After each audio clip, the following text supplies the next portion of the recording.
আমরা সাফল্যমণ্ডিত হই সেখানে। তো এগুলো কি শুধুই বৃথা? আজকে অন্তর্বর্তীকালীন সরকার তারা ক্ষমতায় আছে যে ৬০ লক্ষ মামলা আমাদের নেতা কর্মীদের নামে। আপনি তো একটা কমিশন গঠন করে হোক বা দ্রুত দায়িত্ব পালন করে হোক, কাউকে দিয়ে, আইনজীবীদেরকে দিয়ে, এগুলো তো আজকে ৮ মাস আপনি ক্ষমতায় আছেন, এই মামলাগুলো তো প্রত্যাহার করা যেত। এই যে ৬০ লক্ষ মামলা এবং যে ঘটনাগুলো বললাম এরই ফলশ্রুতি তো আপনারা আজকে ক্ষমতায়, এটার জন্য তো আপনি কিছুই করেননি। কেন আজকে আজও আমাদেরকে কেন আদালতের বারান্দায় বারান্দায় ঘুরে বেড়াতে হবে? সরকার একবারই কাজ করছে না, আমি সেটা বলবো না, হয়তো কিছু করছে, কিন্তু যে ভোটাধিকারের জন্য আমাদের ১৫-১৬ বছরের সংগ্রাম, সেই ভোটাধিকার কেন বিলম্বিত হচ্ছে? সেটা নিয়ে কেন এত কথা হচ্ছে? কেন নির্বাচন এবং ভোটাধিকারের বিকল্প হিসাবে সংস্কারকে দাঁড় করাচ্ছে? সংস্কার কেন ভোটাধিকার আর গণতন্ত্রের বিকল্প হবে, নির্বাচনের বিকল্প হবে? আমরা ভোট নির্বাচন এবং ভোট প্রয়োগের কথা বললে আপনার সরকার আরো কিছু কথা সেগুলো বিকল্প এনে দাঁড় করছে। তো গণতন্ত্র মানেই তো নির্বাচন, গণতন্ত্র মানেই তো হচ্ছে ন্যায় বিচার। তো সেগুলো কি করছে? প্রয়োজনীয় সংস্কার বিএনপি তো বলেছে বারবার, আপনি বিভিন্ন কমিশন গঠন করেছেন, তারপরে সেগুলো নিয়ে আলোচনা চলছে, আমাদের রাজনৈতিক দলগুলোর সাথেও বৈঠক হচ্ছে, বৈঠক তো শেষ পর্যায়ে যায়। কিন্তু এই ডিসেম্বর জুনের এক ধরনের দোলনার মধ্যে কেন দুলছে বাংলাদেশের নির্বাচনী ওয়াদা? সরকারের নির্বাচনী ওয়াদা ডিসেম্বর আর জানুয়ারির মধ্যে এই যে পেন্ডুলামের মতো দোল খাচ্ছে, কেন? এটা তো অন্তর্বর্তীকালীন সরকারকে তো এটা তো জবাব দেওয়া দরকার। দেশটি একেবারে মানে সোনায় সোহাগা হয়ে গেছে, মানুষের বাড়িতে বাড়িতে কুয়াশা পানির বদলে সেখানে দুধ বয়ে যাচ্ছে, এমন তো নয়। এমন কি হয়েছে? তা তো হয়নি। অনেক জিনিস অনেক দাম দিয়ে কিনতে হচ্ছে। দুর্নীতি যে একেবারে মুক্ত হচ্ছে তা নয়। ফ্যাসিবাদের দোসররা বিভিন্ন জায়গায় বিভিন্ন ভাবে তারা এই প্রশাসনের মধ্যে অবস্থান নিয়ে আছেন। কই এদের ব্যাপারে এত বলার পরও তো কোনো পদক্ষেপ নেননি।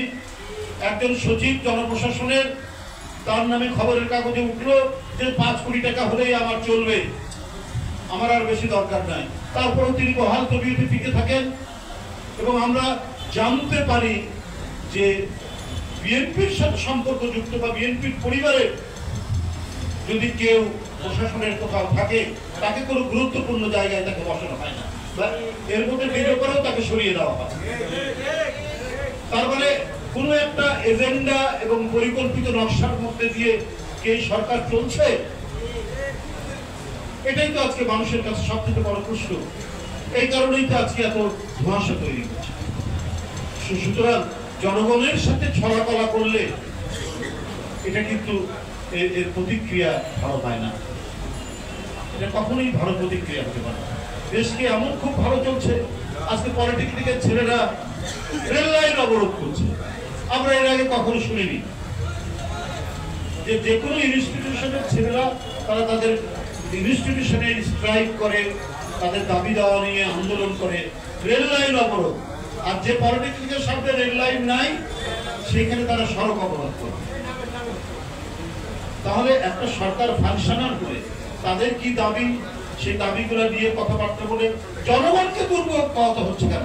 কালকে ৩.৫ ঘন্টা লেগেছে এই পার্টি অফিস থেকে আমার বাসায় যেতে, যেখানে ৩০ মিনিট লাগার কথা। তাহলে এই বিষয়গুলো হচ্ছে না। এইটা কোনো মানে সরকার এইভাবে পরিচালিত হয় না। মানুষের প্রত্যাশা তো অনেক বেশি, মানে একটা ভয়ঙ্কর দৈত্য সুলভ এক রাক্ষসী ফ্যাসিবাদের পতনের পর একটা দায়িত্বশীল সরকার সব জায়গায় থাকে। এটা তো সবারই কথা যে ডিসিকে বলে এখানে বৈষম্য বিরোধী ছেলেরা আমাদেরকে এটা বলে গেছে, এখানে বৈষম্য বিরোধী ছেলেরা বলেছে এই কাজ করা যাবে, এই কাজ করা যাবে না। এটা তো একটা ফাংশনাল গভর্নমেন্ট পার্লামেন্ট হতে পারে না। সরকার জবাবদেহি হবে যদি পার্লামেন্ট নাই জনগণের সেন্টিমেন্টের কাছে। কারণ বৈষম্য বিরোধী ছাত্রদের অবদানকে আমরা স্বীকার করি, কিন্তু এইটা যদি এইরকম হয় যে তাদের কথাই প্রশাসন চলবে, সমস্ত সরকারি কর্মকাণ্ড হবে, এইটাকে বলবে নৈরাজ্য।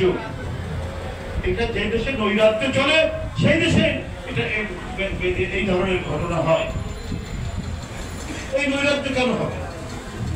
কেউ হয়তো অবশ্যই রাজনৈতিক দলগুলো প্রশাসনের সাথে কথা বলতে হয়, কাজ করতে হয়, যেতে হয়। অধিকাংশ জেলার প্রেসিডেন্ট সেক্রেটারি হয় অ্যাডভোকেট অথবা যে কোনো পেশায় থাকতে পারে। নানা বিষয় নিয়ে মিটিং নিয়ে, জনসভা নিয়ে কোথায় করলে ভালো হয় না হয়, এটা তো স্থানীয় প্রশাসনের সাথে কথা বলতেই হয়। ডিসিএসপি বলে না, এখানে তো বৈষম্য বিরোধী ছাত্ররা পড়ে গেছে, এইভাবে করা যায়।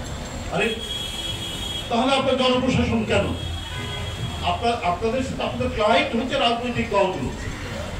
রাজনৈতিক দলগুলোর সাথে আপনাদের আলাপ আলোচনা হবে, কথাবার্তা হবে, তারা রাজনৈতিক কর্মসূচি পালন করবে। আপনারা শান্তি শৃঙ্খলার জন্য রাজনৈতিক দলগুলোর সাথে আপনারা কথা বলবেন যে দেখেন এই জায়গায় সমস্যা হচ্ছে আপনারা।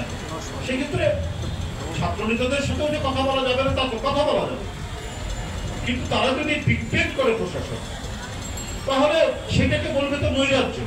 এটা হবে কেন? এটা তো হওয়ার কথা না। আমি শুনেছি প্রতিটা মিনিস্ট্রিতে নাকি করে একটা করে কমিটি আছে।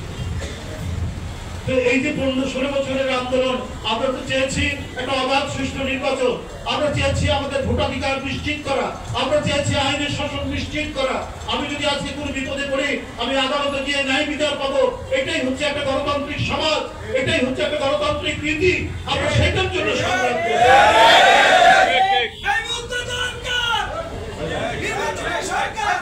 মিলা দেখে দাঁড়াও, সুতরাং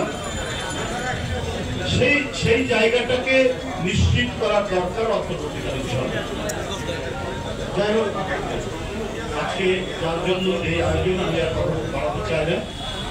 আমরা আল্লাহর কাছে গায়ে মনোবাক্যে এটাই প্রার্থনা করব, আল্লাহ তাআলা যেন আমাদের প্রিয় নেতা ইলিয়াস আলীকে